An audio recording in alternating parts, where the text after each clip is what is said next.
உங்க வீட்டுல அடிக்கடி பவர் கட் பிரச்சனையா? அப்போ இன்வெர்டர் பொருத்தி பவர் கட் பிரச்சனையிலிருந்து மீளுங்க. மிஞ்சர் சுப்ரீம் பவருக்கு கால் செய்து உங்கள் வீட்டுல குறைந்த செலவுல இன்வெர்டர் பொருத்தி தடையில்லா மின்சாரத்தை பெற்றிடுங்க. மேலும் விவரங்களுக்கு 9840012088 மற்றும் 8825973233 என்ற எண்ணுக்கு கால் செய்யவும். சுப்ரீம் பவர் டெக், மிஞ்சூர் காவல் நிலையம் எதிரில். நீங்க புது லேப்டாப் கம்ப்யூட்டர் வாங்க போறீங்களா? இல்ல உங்க லேப்டாப் கம்ப்யூட்டர் சரி செய்யணுமா? மீன்ஸ்ல இருக்க ஸ்மார்ட் சிஸ்டம்க்கு கால் பண்ணுங்க. 04427935803, மொபைல் 9962194022. மறுபடியும் அதற்காக நாங்கள் போராட வேண்டிய சூழல். குழந்தைக்கு ஒரு நிவாரண நிதி கூட நிர்பயா இதுவரைக்கும் அரசாங்கத்தை நீங்க வலியுறுத்தி அது ஒண்ணு கள்ளச்சாராயம் குடிக்கலையே, எப்படி நிவாரணம் சாராய ஆலை அதிபர்கள் நீங்க மாந்தநேயம், மனிதநேயம், இதெல்லாம் பெண்ணிய சமூக எப்படி வரும்? தமிழகத்துல சட்ட ஒழுங்கு சரியா இருக்குன்னு சொல்றாங்க. ஆனா இன்னைக்கு வந்து பாத்தீங்கன்னா ஒரு ஸ்கூல் முடிச்சு வீட்டுக்கு போற குழந்தைக்கு இப்படிப்பட்ட ஒரு வன்கொடுமை நடந்திருக்குங்க. சட்டம் இருக்கு, ஒழுங்கு இருக்கா? சட்டம் யார்கிட்ட இருக்கு? சட்டம் யார்கிட்ட இருக்கு? ஒழுங்கற்ற ஒரு கூட்டத்துக்கிட்ட சட்டம் இருக்கு, அதிகாரம். அது எப்படி சட்டம் முதலா இந்த குற்றம் நடக்கும் போது கடும் தண்டனை வந்திருந்தா அதுக்கப்புறம் தொட பயந்து இப்ப அப்படியே கடத்தி கொண்டே போகும்போது மாத சங்கங்கள் இன்னைக்கு உங்க மேல எல்லாம் காவல் நிலையங்களையும் புகார் கொடுத்துருக்காங்க. இதை பத்தி நீங்க என்ன வரவேற்கிறேன், மகிழ்ச்சி அடைகிறேன். என்னை எதிர்த்து போராடுவதை, பெண்களுக்காக நீங்க ஏன் போராடலைன்னு கேட்ட என்னை எதிர்த்து போராடுவதை நான் வரவேற்கிறேன். நீங்க எவ்வளவுதான் என்னை எதிர்த்து போராடினாலும், எவ்வளவுதான் கத்தினாலும் உங்களுக்கு அந்த 6 சீட்டு தான். உங்களுக்கு அந்த 6 சீட்டு தான். 90 இடத்துல இருந்து தேஞ்சு இப்போ எதிர்கட்சி இடத்துல இருந்து எங்க இருக்கு கட்சின்னு கேட்கிற அளவுக்கு தேஞ்சிட்டோம். புரட்சினா என்னன்னு சொல்லி கொடுத்தீங்க, போராட்டம்னா என்னன்னு கற்று கொடுத்தீங்க. இப்ப எங்க இருக்கீங்க? நீங்க என்னை எதிர்த்து போராட நிலைமைக்கு தள்ளப்பட்டீங்க. மலேசியா ஐயா கருணாநிதி அவர்கள் அம்மா ஜெயலலிதா இருக்கும்போது 12 சீட்டாவது பெற்றீங்க. இப்ப 6க்கு இருக்கிறீங்க. சரி, என்னை ஏத்து பேசி இந்த 6ஐயாவது தக்க வச்சுக்கிறீங்க. திரைப்பட கல்லூரி மாணவர்கள் படை என்ற ஒரு ஆவணப்படம் எடுத்தாங்க.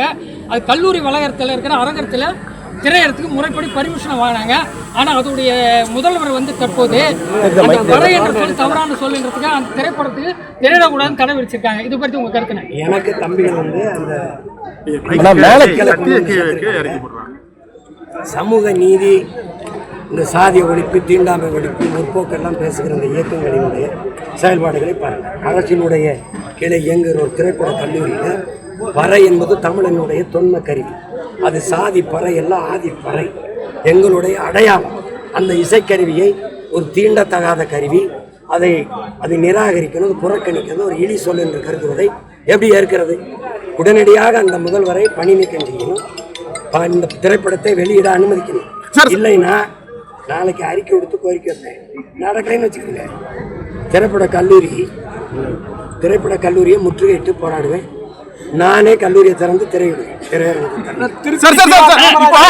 பேசும்போது நீங்க சொன்னீங்க சமத்துவம் பத்தி பேசிட்டு இருக்கும் போது குறிப்பிட்ட சமூகத்தை சேர்ந்தவங்க வந்து, அதாவது வசதி குறைவான பள்ளிகளில் படிக்கிறாங்க, குறிப்பிட்ட சமூகத்தை சேர்ந்தவங்க நல்ல வசதியான பள்ளியில படிக்கிறாங்க சொன்னீங்க. உங்க கட்சியை சேர்ந்தவங்க எவ்வளவு பேரு இது மாதிரி வசதியான குறைவான பள்ளிக்கூடத்தில் படிக்கிறாங்க? சிற்றூர்களை வசதி குறைந்ததெல்லாம் சொல்லக்கூடாது.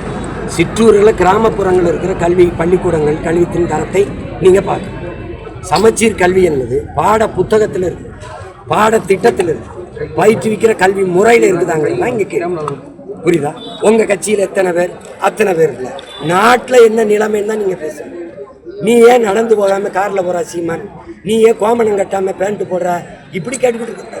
எல்லாரும் பேண்ட் போடுறதுக்கு நீங்க பேசும்போது சமத்துவத்தை பத்தி தானே சார் பேசுறீங்க? சமத்துவத்தை பேசுறேன்னா சம பங்கு கொடுக்கப்பட்டால் தான் சமத்துவம் உருவாகும்னு பேசுறோம்.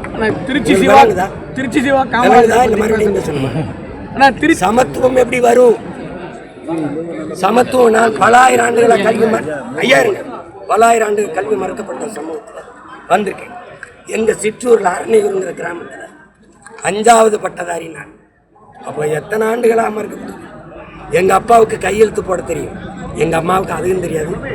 நாங்க படிச்சு கற்றுக் கொடுத்தோம். அந்த குடும்பத்தில் இருந்த வந்த மகன் நான் தான் அந்த வழியை பேசணும். புரியுதா? வேற அண்ணா, திராவிடத்தை பத்தி பேசுறது வந்து விமர்சனமாகி உள்ளது. அது அண்ணன் சிவா பேசல. சிவாவுடைய தலைவர் ஐயா கருணாநிதி பேசினதை அவர் எடுத்து பேசுறாரு. அன்னைக்கு அவர் பேசும்போது கைதட்டிட்டு இருந்துச்சு ஒரு மானம் கட்ட சமூகம், அதனால அவர் திருப்பி எடுத்து பேசுறாரு. இன்னைக்கு திருப்பி கேள்வி கேட்க ஒரு மானமுள்ள சமூகம் கிளர்ந்து எழுகிறதுனால, பிரபாகரன் பிள்ளைகள் கிளர்ச்சி கொண்டு எழுகிறதுனால, தமிழ் இளம் தலைமுறையினர் தன்மானத்தோடு நிமிர்றதுனால இந்த கலகம் அடிக்குது. அன்னைக்கு என்னைய மாதிரி அங்கே ஒரு 2 பேர் உட்கார்ந்துருந்தான்னா வாயமுடு, ஓசியில் திருவாரூர்லேருந்து வந்த நீ என் தாத்தனுக்கு ஏசி போட்டு கொடுக்குறியான்னு கேட்டிருப்பான். நீங்கள் புது லேப்டாப் கம்ப்யூட்டர் வாங்க போகிறீங்களா, இல்லை உங்கள் லேப்டாப் கம்ப்யூட்டர் சரி செய்யணுமா? மீன்ஸில் இருக்க ஸ்மார்ட் சிஸ்டம்க்கு கால் பண்ணுங்கள். 044-2793-5803, மொபைல் 9962194022.